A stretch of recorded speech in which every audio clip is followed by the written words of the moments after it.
Hey guys, and welcome to another HitFilm tutorial. Hot off the heels of Javier's Flash tutorial, we have another use for the HitFilm Lightning effect from community hotshot Mike Miller. Take it away, Mike. Hey everybody, Mike Miller with Triumph Visual here, and today we're going to be looking at the Proton Stream effect from Ghostbusters. 1984, 2016, it's your choice. I'll be using the original 1984 version for reference, but the look of the Proton Stream was almost identical in the 2016 version. What makes a Ghostbusters Proton Stream such a distinctive and unique-looking effect is the movement dynamics and qualities of the stream. A proton stream moves like it has mass to it. Here we can see the beam arcing as it's thrown. Egon's neutrino wand is pointing upwards, but the beam is curving to land behind the bar as if it's being affected by gravity.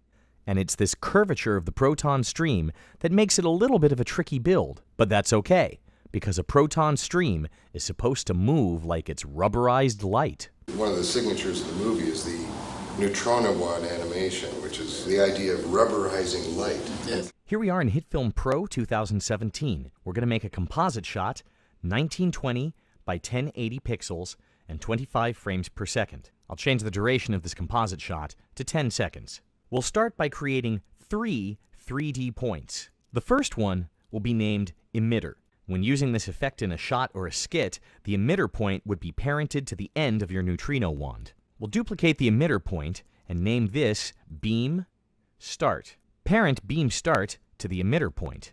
Duplicate beam start, rename this beam joint 1. Parent the joint to the beam start and move that somewhere else in space. We'll create a new black plane and rename this to red beam.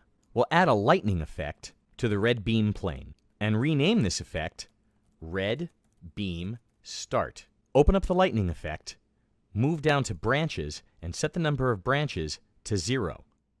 Lower the wave scale and the twitch scale until you have just a slightly undulating beam.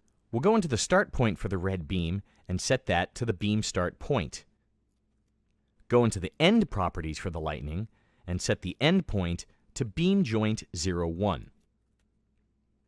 Then we'll change the width parameters for the start and the end to a higher number, say 3. Finally, we'll go down into the glow parameter and turn the opacity down to 0. Let's move back over to our layer stack and duplicate beam joint 1, renaming this beam joint 2. We'll move that somewhere else and parent joint 2 to joint 1. We'll make another duplicate and rename this to joint 3, parent joint 3 to joint 2, and move that somewhere else. And we'll duplicate beam joint 3 one more time. We'll rename this to beam impact. We'll move beam impact, but instead of parenting beam impact to beam joint 3, we're going to parent it to emitter. Now we'll move back up to our red beam plane and duplicate the red beam lightning effect 3 times. We'll rename these red beam 02, 03, and end. We need to change the start and end points for these next 3 segments. Users of versions of HitFilm prior to 2017 will just have to twirl open the controls and set it manually. But in HitFilm 2017, it's easier to use the search bar, first by typing in start and changing the points. Red beam 02 should start with joint 1. Red beam 03 should start with joint 2, and red beam end should start with joint 3. We'll come back up to the search bar and type in end, change the end for red beam 2 to joint 2, the end of red beam 3 goes to joint 3, and the end of red beam 4 goes to beam impact. This creates the basic core of our proton stream. By moving the joint points, we can reshape the curve of the beam. And with our points parented in series, we can easily alter the curve by altering the beam start, joint 1, 2, and 3 points. Let's make this look a little bit more like the core of a proton stream. We'll come back over to the effects list and grab glow and drag that to the red beam plane. In the glow, let's turn the intensity up to something about 2.6. We'll increase the radius to about 90. Next, open up the Advanced Properties and check Use A and B Colors. We'll change our A color to an orange, and we'll change our B color to a red. Duplicate this glow, turn down the radius, and maybe turn down the intensity a bit. That's starting to look like the core of a proton stream, and believe it or not, most of the hard work is actually done. A lot of the rest of this is going to be a lot of duplication, copying, and pasting. We'll come to our red beam plane, duplicate that by hitting Ctrl-D, and we'll turn off the bottom copy. Rename the top layer Blue Beam.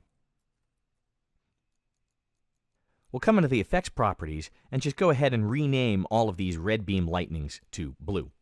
Move up to the search bar and type in the word Trunks, and change all the trunk values from 1 to 3.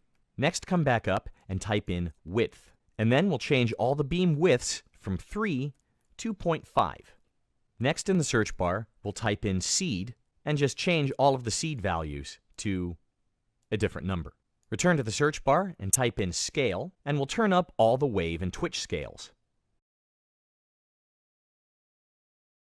Next, in the search bar, type in Radius. We're going to change all the start and end radiuses of all the blue beam effects except for the radius of blue beam start, which we will leave at 0. For everything else, I'll try a value of about 24. While we have radius selected, let's adjust the radiuses of our glows. I'm going to turn the radius of our first glow down from 90 to about 40, and then I'll change the second radius from 23 to 10. Come back to the top of the search bar and type in Color. We'll scroll down to our glows and change the A and B colors from an orange and red to a cyan and blue. I'm not quite happy with those glows yet. I'm going to open up both my glows and adjust my intensity and radius settings until I've got something I'm happy with. Let's go ahead and unhide our red beam. Our blue beam layer is covering up our red beam layer, so this is a good time to right-click the blue beam layer, set its blend mode to Add, and do the same with the red beam. And when we play this back, this is starting to look like a Ghostbusters Proton stream, but the beam could use a little bit more of that rubbery bounce to it. So let's see how we can add some more chaotic motion into this mix. I'm going to hold Control and select beam joints 1, 2, and 3, then press Ctrl-D to duplicate them. I'm going to rename each duplicate layer, just adding the word Pivot to the end. I'm going to Control-click again and select my pivot layers, and then I'm just going to move them a little bit along the Y-axis. And I think I'll move Pivot 2 the other way. Now we need to change the existing parenting of the rig. I'm going to change the parenting of beam joint 1 to parent to the pivot.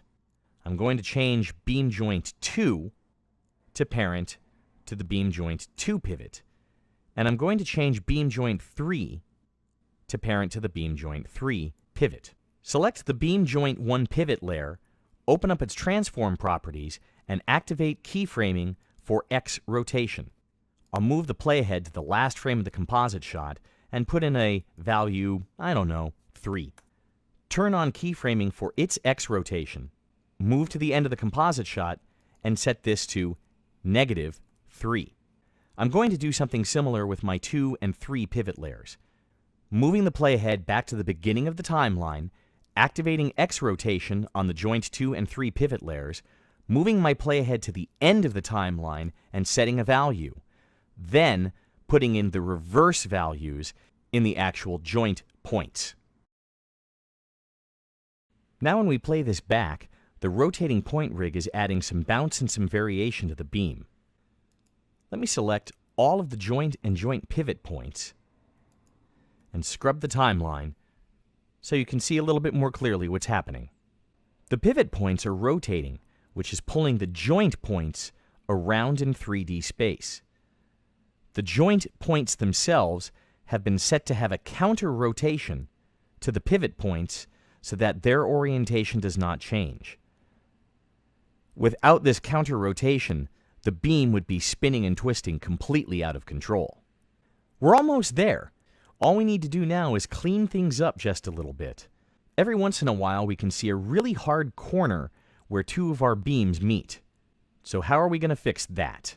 We'll go back into our red beam plane, come up to the controls, and type in seed. Move the playhead to the beginning of the timeline and activate keyframing for all of the seed values.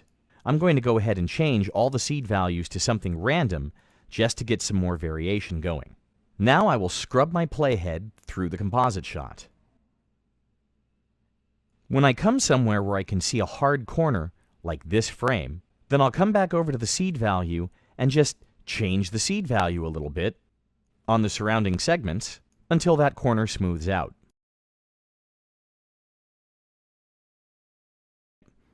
This might take a couple of passes back and forth through the timeline to clean everything up.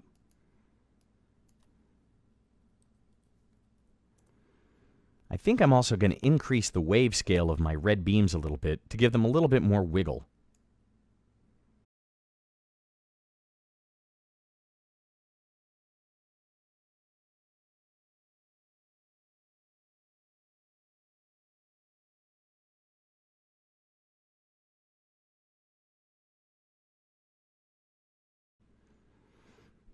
Once you've adjusted the seed keyframes of the red beam to avoid corners, do the same to the blue beam.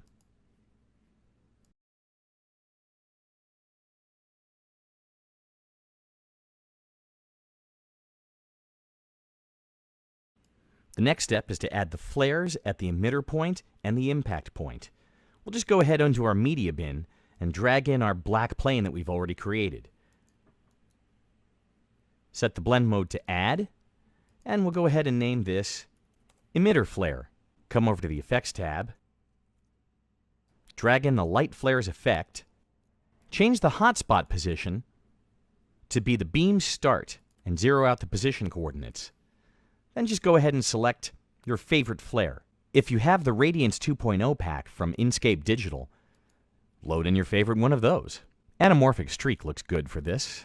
I'll duplicate the Emitter Flare plane, rename that Impact Flare, move into the Light Flares controls, and change the hotspot position to the beam impact point. For the Impact Flare, I'm going to use a different type.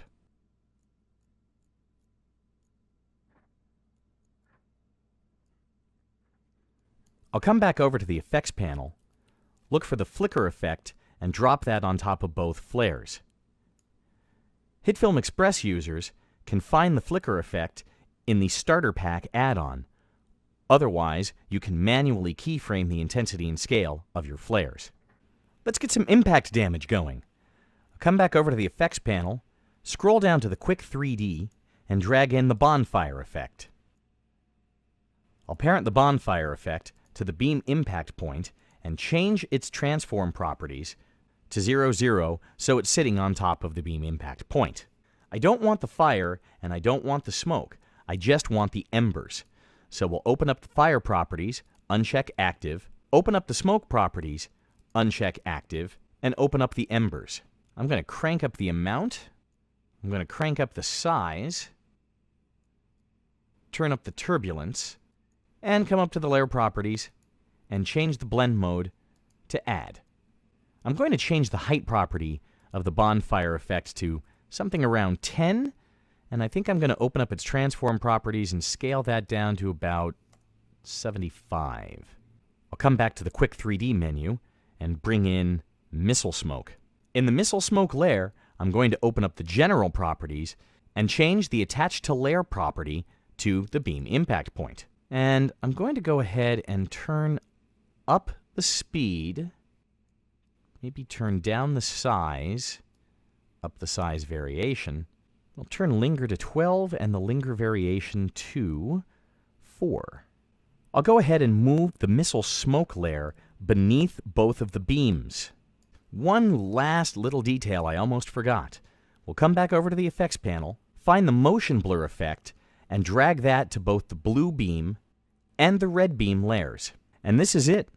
Our Proton stream is done. The last thing to do is open up the emitter point and open its transform properties.